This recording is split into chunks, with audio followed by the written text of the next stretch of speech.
मंत्र बोले, स्त्री फूल फल जो भी है पति के हाथ में दे और पति भगवान को अर्पण करे। विवाह में याद होगा उन्हें खीर चावल के तो भाई बहन को देती है और बहन पति को देती है और पति उसको कुंड में डालता है। तो इसलिए स्त्री को यज्ञ में सीधे बिठाते हैं कि जैसे हम मंत्र बोलें तो फल तुरंत उठा करके आपको दे, पान तो पान आपको दे, मिष्टान की बात आवे तो तुरंत दोना लगा करके आपके हाथ में दे। इसलिए स्त्री को पूजा में सीधे बिठाते हैं। और शयन में स्त्री को बाएं रखते हैं। क्यों रखते हैं? कहते हैं कि गर्भाधान संस्कार जो होता है अगर सूर स्वर में हो तो निश्चित पुत्र पैदा होता है। तो जब शयन में स्त्री बाएं रहेगी तो हम उसकी ओर मुंह करेंगे तो ये स्वर ऊपर हो जाएगा तो सूर स्वर चलने लगेगा। इसलिए कहते हैं कि स्त्री को शयन में बाएं रखना चाहिए। यात्रा अग्रे रणे पृष्ठे पूजा दाएं और रते बाएं। तो जो भी जोड़े वाले हैं सबने पत्नी अपने सीधे हाथ बिठा दी। फिर उसके बाद नंबर आता है अपने ऊपर छींटा मारते हैं। तो हमने मंत्र बुलवाया था कि ओम अपवित्र पवित्रो वा सर्वावस्थांगतोऽपि वा या स्मरेत पुंडरीकाक्षाम सा वा या व्यांतर शुचि। आपने अपने ऊपर और सब लोगों के ऊपर छींटा मारा। फिर उसके बाद आपने पृथ्वी पे छींटा मारा। ओम पृथ्वी त्वागता लोका देवी त्वाम विष्णुगता त्वम धाराय माम देवी पवित्र पूर्व चासन। तो पृथ्वी पे छींटा मारने के बाद फिर आपने दीपक पूजन किया। कहते हैं कि कोई काम करे तो गवाह होना चाहिए। ले जाओ माता जी, मन न खराब करो, ले जाओ। तो कोई भी काम करें तो कहते हैं कि साक्षी होना चाहिए।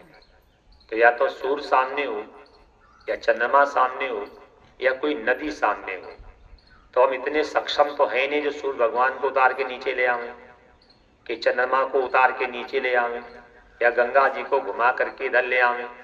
तो इसलिए दीपक को कर्म का साक्षी बनाते हैं कि भो दीप दीप भो देव, मतलब दीपक को कर्म का साक्षी बनाते हैं कि भो दीप देवी रूपस्त्वम कर्म साक्षी अभिघ्नम कृतो यावत कर्म समाप्ति स्यात् तावत त्वाम सुस्थो भव। कि जो ये मैं काम कर रहा हूं तब तक आप यहाँ पे साक्षी गवाह रहो। तो दीपक पूजन किया। फिर दीपक पूजन करने के बाद आपने हाथ में पीली सरसों ली और पीली सरसों लेकर के बाएं हाथ से ढका है। तो पीली सरसों के क्यों लेते हैं? कहते दिशा रक्षण कि अपसर्पंत ये भूता भूमि संस्थिता ये भूता बिन करतारो नश्यंत शिवाग्रया। मेरे घर में या मेरे गांव में किसी प्रकार की कोई भूत बलाय बाधा है तो उसके लिए हम पीली सरसों लेकर के मंत्र पढ़ते हैं और चारों दिशाओं में आकाश और पाताल में डाल करके अपनी और अपने गांव की सुरक्षा के लिए पीली सरसों से दिशा रक्षण करते हैं। उसके बाद आचमन करते हैं। आचमन क्यों करते हैं? 3 बार कि पूजा के मध्य में वात पित्त कफ हमें न सतावे। तो इसलिए 3 बार आचमन करने का विधान है। फिर उसके बाद नंबर आता स्वस्ति वाचन। तो स्वस्ति वाचन में सब लोगों के हाथ में चावल और फूल दिए तो स्वस्ति वाचन बोला। स्वस्ति वाचन के बाद फिर नंबर आता है संकल्प का। संकल्प मतलब होता समझे पता, जैसे लेटर लिखते हैं और उसमें पता लिख देते हैं तो पत्र पहुंच जाता है। तो संकल्प माने होता पता।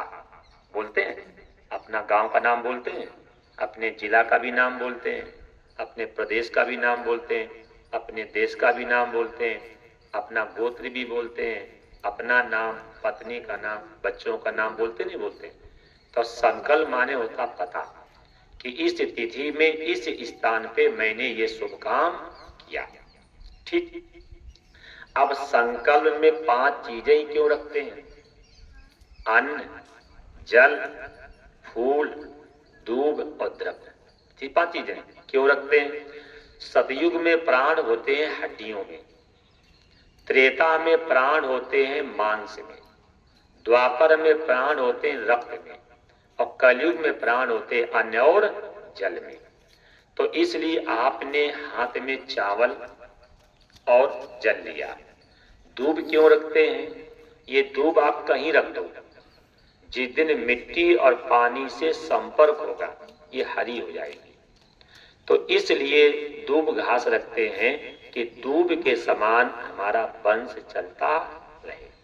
फूल क्यों रखते हैं? फूल दूसरों को नहीं गिफ्ट में गुलदस्ता देते हैं, मतलब फूल के समान मेरा जीवन, मेरा परिवार, मेरा गांव खुशहाल बना रहे। पैसा क्यों रखते हैं संकल्प में? क्योंकि ये कलयुग है, अर्थ युग। जिसके पास पैसा है उसी की इज्जत है? अमीरी तेरे 3 नाम, परसा परसू परसराम, और गरीबी तेरे 3 नाम, लुच्चा लफंगा और बेईमान। तो इसलिए संकल्प में पैसा रखते हैं ताकि मेरे जीवन में द्रव्य से कभी कोई अभाव न रहे। संकल्प में विधान होता है पति का सीधा हाथ, उसके नीचे पत्नी का सीधा हाथ, और उसके नीचे फिर पति का बायां हाथ, और फिर उसके नीचे पत्नी का बायां हाथ होना चाहिए। तो आपने संकल्प किया। संकल्प करने के बाद फिर नंबर आता गणेश पूजन का। ये शिव पुराण में आपने सुना था कि गणेश जी भगवान शंकर के पुत्र हैं, और शंकर जी के विवाह में भी गणेश जी की पूजा हुई थी। तो गणेश एक व्यक्ति का नाम नहीं, गणेश एक पद का नाम है। जैसे मुख्यमंत्री एक पद का नाम है, प्रधानमंत्री पद का नाम है, तो ऐसे गणेश एक पद का नाम है। गण धन ईश, गण माने होता इंद्री और ईश माने होता स्वामी, अर्थात इंद्रियों का स्वामी, अर्थात बुद्धि रूपी गणेश का सर्वप्रथम पूजन होता है। क्योंकि गणेश जी विघ्न करता भी है और विघ्न हरता भी है, विघ्न करते भी हैं और विघ्न हरते भी हैं। तो इसलिए सबसे पहले आपने गणेश जी का पूजन किया ताकि मेरे घर में, मेरे गांव में हर प्रकार से विघ्न बाधाओं की निवृत्ति हो और सुख और संपत्ति की प्राप्ति हो। इसलिए सबसे पहले आपने गणेश जी का पूजन किया। फिर गणेश जी के पूजन के बाद फिर नंबर आता वरुण देवता का पूजन। नहीं कहते जल ही जीवन है, तो वरुण देवता का पूजन इसलिए करते हैं ताकि मेरे गांव में, क्षेत्र में कभी जल का अभाव न रहे। तो देखा आपने पहले दिन पूजा हुई थी कि ऊपर श्रीफल होता है, फिर ये जौ, देखो जौ आपके बढ़िया है। जौ इसको इसलिए बोते हैं कि जौ जम आवे तो मान लो कि मेरा यज्ञ सार्थक हो गया, और यही यज्ञ के बाद हम आपको प्रसाद देंगे। यही प्रसाद आप अपने सीधे कान पे लगाएंगे, अपने पूजा स्थान पे रखेंगे, और जहाँ पे धन रखते हैं वहां रखते हैं। इसको जयंती बोलते हैं। अगर आपको यज्ञ कर रहे हैं और जो बढ़िया जमे तो मान लो आपका यज्ञ सार्थकता का प्रतीक है। तो ये जो देख ही रहे, तो वरुण देवता का पूजन करते हैं ताकि मेरे जीवन में कभी भी जल का अभाव ना रहे। क्योंकि जल है तो फूल है, फल है, जीवन है, और जल नहीं तो कुछ नहीं। इसलिए सबसे वरुण पूज करते हैं। फिर ये देखो आपने ओम बनाया है। कौन ने बनाया? कहते ओम का अक्षर के मध्य ये तीनों एका। तो वहां पे ब्रह्मा, विष्णु और महेश का पूजन आपने किया। फिर कोने पे श्री बना है, उस पे महाकाली, महालक्ष्मी और महासरस्वती का पूजन किया। फिर उसके बाद दाल के जो 16 अंक बने जिनको कहते हैं गौरी जी, तो गौरी पूजन के लिए माताओं के लिए कहा गया। तो आपकी पत्नी ने गौरी जी का पूजन किया। गौरी 16 जो है विवाह के समय भी होता है पूजन। गौरी, पद्मा, सती, मेधा, सावित्री, विजया, जया, देवसेना, सदा स्वाहा मातरो। तो गौरी जी का पूजन किया ताकि हमारे घर में शांति रहे और हमारा सुहाग हमेशा सही बना रहे। तो उसकी पूजा माताएं करती, तो माता जी ने पूजा करी। फिर उसके बगल में बना है वास्तु। ये वास्तु जो है ये भगवान शंकर के अवतार है, भगवान शंकर के अवतार। क्योंकि वास्तु पुरुष थे, इन्होंने तपस्या की है, तपस्या कर करके पूरी पृथ्वी अपने आधीन कर दी है। तब देवता लोगों ने कहा कि पृथ्वी हमें दे दो। क्या करेंगे बदले में? कि आज के बाद कोई काम होगा तो आपका भी पूजन होगा। तो इसलिए वास्तु का पूजन करते हैं, जाकि हमें पृथ्वी संबंधी, घर संबंधी, खेत संबंधी, दुकान संबंधी, फैक्ट्री संबंधी किसी प्रकार की जीवन में अभाव मुझे महसूस ना हो, इसलिए आपने वास्तु का पूजन किया। फिर वास्तु पूजन के बाद फिर है नवग्रह पूजन किया। नवग्रह पूजन के बाद फिर नंबर आता इष्ट पूजन। तो ये शिव पुराण जो है, इसमें इष्ट जो है भगवान शंकर है, तो इष्ट पूजन करेंगे। फिर इष्ट पूजन के बाद नंबर आता है कुंड का पूजन। देखो इसमें सप्तजीवा बनी, अग्नि के 7 मुंह, तो सप्तजीवा बनाते हैं। और सबसे पहले पृथ्वी का पूजन होता है। ध्यान ये रखना है, देखना बहुत से लोग ऐसे होते हैं ब्राह्मण लोग कि पहले कुंड में अग्नि स्थापना करते हैं। चिता में पहले अग्नि की स्थापना की जाती है, चिता में लकड़ी की, और यज्ञ में पहले अग्नि की स्थापना की जाती है। कभी भी घर में यज्ञ हो तो अगर ब्राह्मण लकड़ी लगाने लगे तो आप मना कर सकते हैं कि नहीं, यज्ञ में पहले अग्नि स्थापना होती है और चिता में पहले लकड़ी की स्थापना होती है। तो अभी हम आपके सामने अग्नि स्थापना करवाएंगे। जब अग्नि स्थापना हो जाएगी, पहले पृथ्वी मतलब पंचभूत संस्कार होंगे पृथ्वी के, और जब पंचभूत संस्कार हो जाएंगे तब फिर अग्नि की स्थापना करेंगे। फिर अग्नि का पूजन जब हो जाएगा तब इसमें समिधा लगाएंगे। समिधा यज्ञ में आम की क्यों ग्रहण की गई? क्योंकि आम की लकड़ी का कोयला नहीं बनता है, तो इसलिए यज्ञ में आम की लकड़ी को ग्रहण करते हैं। अब सामग्री का विधान होता है अष्टगंध, मतलब 8 चीजें: तिल, जौ, चावल, भोजपत्र, लाल चंदन, सफेद चंदन, इंद्रजौ और गूंगल, इसे कहते हैं अष्टगंध। तो तिल से तमोगुण शांत होता है, जौ से रजोगुण शांत होता है, और चावल से सतोगुण, तो कहते नहीं सत्वगुणा थी। तो इसलिए यज्ञ में तिल के आधे जौ, तिल के आधे चावल, चावल के आधे जौ कितना मिष्टान जी। तो ये आपने साकल बनाई। तो जो जिन देवताओं को रोज पूजा करते थे, जाप करते थे, तो उनकी आहुति देते। यज्ञ माने देवताओं को भोजन कराना। फिर यज्ञ होने के बाद फिर बाद में करेंगे तर्पण, सब बताएंगे। तर्पण माने होता है देवताओं को जल पिलाना। फिर तर्पण के बाद होता है मार्जन। मार्जन कहते हैं संस्कृत में शुद्धि के लिए। हमारे शरीर में कोई बीमारी है, या हमारे घर में कोई अशांति है, या हमारे गांव में कोई अशांति है, तो अभी यज्ञ के बाद हम करवाएंगे मार्जन, कि फूल लेकर के और अंदर से छींटा मारेंगे अग्नि में, अंदर से अग्नि में छींटा मारेंगे कि ये जो हमने शुभ काम किया है वो हमारी बीमारी या हमारे घर की अशांति या हमारे गांव में जो भी किसी प्रकार की बलाय बाधा है, तो ये यज्ञ कर करके हम उसको मार्जन करते हैं, शुद्धि करते हैं, वो करवाएंगे।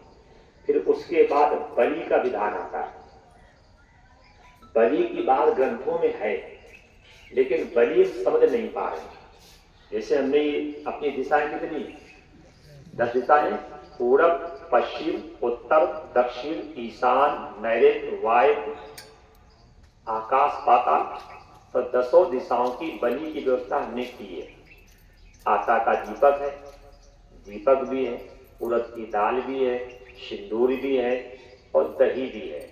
देखो हम लोग वैदिक व्यक्ति हैं, जो अघोरी लोग होते हैं वो मांस की बलि देते हैं। हम लोग वैदिक माने जो वेद को मानते हैं, वैदिक माने जो पंच देवी देवताओं को मानते हैं, वो वैदिक होते हैं। तो हम लोग वैदिक हैं, वेद को मानने वाले। तो इसलिए हम लोगों को जीव की बलि देने का विधान नहीं है। उसके बदले में हम लोग ये बलि देते हैं। इसमें उड़द की दाल है, उड़द की दाल को शास्त्र में मांस कहा गया। कहते जो बच्चे सिंगलवादी के हों वो उड़द अगर खाएं तो उनके शरीर में स्थूलता आ जाएगी। और वैसे कहते हैं कि विद्यार्थी को उड़द खाना नहीं चाहिए, कि उड़द खाने से बुद्धि कुंठित होती है। तो वही हम लोग बलि देते हैं। तो हो सके तो आप लोग भी ये अपना लेना कि जीव की बलि न दे करके, भाई बलि देना है सिर्फ हमने तो कर रहे काम, तो जो अपने ग्रंथों में है हम उसका सारा ले गए। तो यहाँ 10 दिक्पालों की बलि भी देंगे। फिर बलि देने के बाद फिर क्षेत्रपाल की बलि होती है, जिसमें भूत, प्रेत, डाकिनी, शाकिनी, पिशाचिनी इनकी बलि देते हैं। इसलिए ताकि मेरे घर में, मेरे गांव में बच्चे स्वस्थ रहें, जानवर स्वस्थ रहें, खेत में अच्छी पैदावार हो, हम लोगों में आपस में सुमति रहे, घर में निरोगता रहे और हम लोग ईश्वर प्राप्ति में लगे रहें। तो क्षेत्रपाल की बलि देते हैं कि जिस गांव में रह रहे इसकी क्षेत्र सीमा होगी तो उसकी बलि देते हैं ताकि मेरा गांव हर प्रकार से सुरक्षित रहे। ये होगी। फिर बलिदान के बाद फिर होता पूर्णाहुति। पूर्णाहुति के बाद होगा बसोधारा। बसोधारा के बाद फिर ये जो भस्म है उसको लगाते हैं। उसके बाद फिर आरती होगी। आरती के बाद कहते हैं कि यज्ञ के 4 परिक्रमा होते हैं। जैसे मंदिर के लिए कहा है शिव मंदिर का अर्ध परिक्रमा, चंडी मंदिर का 1 परिक्रमा, गणेश मंदिर के 3 परिक्रमा, विष्णु मंदिर के 4 परिक्रमा, सूर्य मंदिर के 7 परिक्रमा करने चाहिए। तो आरती होने के बाद फिर परिक्रमा की बात आएगी। तो यज्ञ है तो 4 परिक्रमा करेंगे। तो इनमें जो शादीशुदा पत्नी वाले हैं तो यात्रा में स्त्री को आगे रखेंगे। तो यात्रा है तो अपनी अपनी पत्नी को आगे कर लेना, ठीक है। जब 4 परिक्रमे हो जाएं तो अपने अपने स्थान पे आकर के आप बैठ जाएंगे। बैठ करके राम नाम की माला करेंगे। माला करने के बाद फिर आरती लेंगे, प्रसाद लेंगे और जो अपने से बड़े हैं उनको प्रणाम करेंगे, जाके मेरा यज्ञ ये सार्थक हो गया। अब ध्यान ये रखना है कि यज्ञ करते समय स्वाहा बोलोगे तो ये आहुति मिलेगी देवताओं को, स्वधा बोलेंगे तो ये आहुति मिलेगी पितरों को, और मौन आहुति अगर देंगे तो ये मिलेगी राक्षसों को। तो इसलिए स्वाहा बोलना जरूरी है। ऐसे सीधी आहुति दोगे ऐसे तो आपके कुल का उत्थान होगा, ऐसी सीधी। ऐसी उल्टी आहुति दोगे तो आपका मारण होगा, ऐसे तिरछी आहुति दोगे तो आपका उच्चाटन होगा। तो इसलिए हम लोगों को आहुति देनी है सीधी, जिससे मेरे कुल का, मेरे गांव का उत्थान हो। आहुति देते समय एक दूसरे के ऊपर से आहुति नहीं देते हैं। एक दूसरे के ऊपर से आहुति देने से क्या होता है कि उसकी अशांति, उसकी बीमारी हमारे घर में आती है। तो आहुति ऐसे देंगे जो एक दूसरों के कंधे के ऊपर से आहुति ना हो। यज्ञ करते समय जो कुंड के बाहर जो सामग्री गिरती है उसमें बर्मी नाम के राक्षस का अधिकार होता है। इसलिए यथासंभव आहुति कुंड के अंदर ही जानी चाहिए। ये ध्यान रखना। स्वाहा बोलना है, सीधे देना है और कुंड के अंदर ही आहुति जानी चाहिए। कुंड से नीचे आहुति गिरनी नहीं चाहिए। एक और भी ध्यान रखें, जैसे आप लोग गांठ लगाते हैं, अगर गांठ न लगे तो कोई दिक्कत नहीं। क्यों? जब यज्ञ 7 दिन या 9 दिन या 11 दिन का होता है तब गांठ लगाने का विधान होता है। गांठ इसलिए कि मान लो यज्ञ है 11 दिन का, हो सकता है माता जी को महीने की दिक्कत हो जाती है, तो उस समय बैठ नहीं पाएंगी। तो अगर गांठ लगी है तो वो नहीं बैठेंगी, लेकिन वो दुपट्टा आप रख लेंगे तो उनको बैठने का अधिकार पूरा हो जाएगा। इसलिए गांठ लगाते हैं। और जब 1 दिन का यज्ञ है, 2 घंटे का यज्ञ है, तो उसमें गांठ की आवश्यकता नहीं है। जब 5 दिन, 7 दिन, 11 दिन का यज्ञ होता है तब उसमें गांठ लगा लेते हैं। मान लो आप कोई आवश्यक काम हो गया, हमें पटना जाना पड़ गया, तो यज्ञ तो होना ही है, तो उस परिस्थिति में दुपट्टा लेकर के पत्नी बैठ जाएगी तो यज्ञ हो जाएगा। तो इसलिए गांठ लगाते हैं। इस 7 दिन का, 9 दिन का यज्ञ है, पति पत्नी में कोई अगर अब्सेंट हो रहा है तो उस गांठ से पूर्ति हो जाती, इसलिए गांठ लगाते हैं। और जब 1 दिन का यज्ञ है और 2 घंटे ही बैठना है तो गांठ की आवश्यकता नहीं। फिर यज्ञ में, पूजा में भी ध्यान रखना है कि पुरुषों का सिर खाली होना चाहिए और माताओं का सिर ढका होना चाहिए। भोजन में और भजन में हमेशा सिर खाली होना चाहिए। तो यज्ञ हो रहा है तो इसमें पुरुषों का सिर मतलब ढका ना हो, खुला हो, और माताओं का सिर ढका होना चाहिए। ठीक है।